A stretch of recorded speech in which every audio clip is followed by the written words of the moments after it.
తూర్పుగోదావరి జిల్లాలో నామినేషన్ల పర్వం ప్రారంభమైంది. రాజమండ్రి సిటీ టీడీపీ ఎమ్మెల్యే అభ్యర్థిగా ఆదిరెడ్డి వాసు నామినేషన్ దాఖలు చేశారు.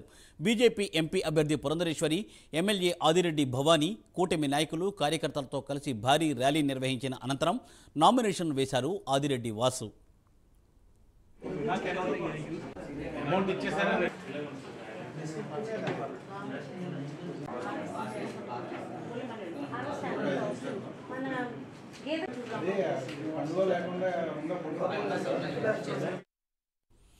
కూటమి అభ్యర్థి నామినేషన్ సందర్భంగా రాజమండ్రి చరిత్రలో లేని విధంగా ప్రజలు భారీ ఎత్తున తరలివచ్చారు.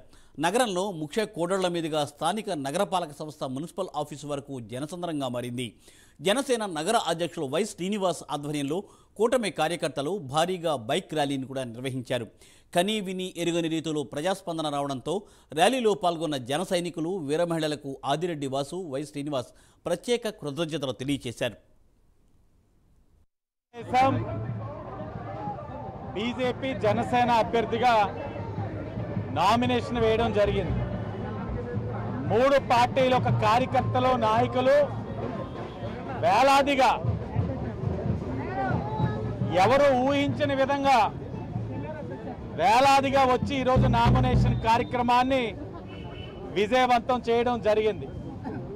ఈ నియోజకవర్గమే కాదు, ఎక్కడెక్కడో నియోజకవర్గాల నుంచి కూడా వస్తూ ఉన్నారు.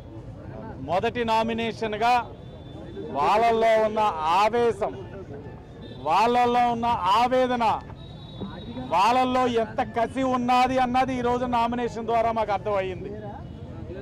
ముహూర్తం గంట సమయం ఉండడం వల్ల చాలామంది వాళ్ళ ఆనందాలు ఏదైతే ఉన్నాయో కార్యక్రమం ఇలా చేద్దాం అనుకున్న దానికి సహకరించలేని పరిస్థితులు ఇక్కడ నామినేషన్కి రావడం జరిగింది. బహుశా వాళ్ళందరూ అనుకున్న విధంగానే కానీ ఈ కార్యక్రమం చేయాలని అనుకుంటే 2-3 గంటలైనా ఇంకా మేము దానవేపేటలోనే ఉండే పరిస్థితి కనబడ్డాది. తిలక్ రోడ్ బాబా గుడి దగ్గరే సుమారు 5,000 మంది పైన ఉన్నారు. వాళ్ళని దాటుకొని కుమారి టాయిస్ దగ్గరికి వస్తే అక్కడ స్వామి కుమారి టాయిస్ దగ్గర ఆజాద్ చౌక్ దాకా 10,000 మంది పైన. కేవలం నామినేషన్కి ఎలా ఉందంటే రాసి పెట్టుకోండి, వైఎస్ఆర్సీపీ పార్టీ వాళ్ళకి చెప్తా ఉన్నాం, 50,000 పై మెజారిటీ ఈ నియోజకవర్గంలో రాబోతా ఉంది. తెలుగుదేశం ఈ సందర్భంగా రాజమండ్రి సిటీ టీడీపీ ఎమ్మెల్యే అభ్యర్థి ఆదిరెడ్డి వాసు మాట్లాడుతూ, ప్రభుత్వం ప్రజల్లో ఉన్న ఆగ్రహం ఏ స్థాయిలో ఉందో ఇవాళ నామినేషన్ సందర్భంగా స్పష్టంగా కనిపించిందని అన్నారు. ప్రజాదరణ చూస్తుంటే 50,000 పైగా భారీ మెజారిటీతో కూటమి అభ్యర్థిగా విజయం సాధించబోతున్నానని ధీమా వ్యక్తం చేశారు. సీఎం జగన్పై జనంలో ఉన్న ఆగ్రహం కారణంగానే తనకు భారీ మెజార్టీ ఖాయమనే నమ్మకం కలుగుతోందని ఆదిరెడ్డి వాసు పేర్కొన్నారు.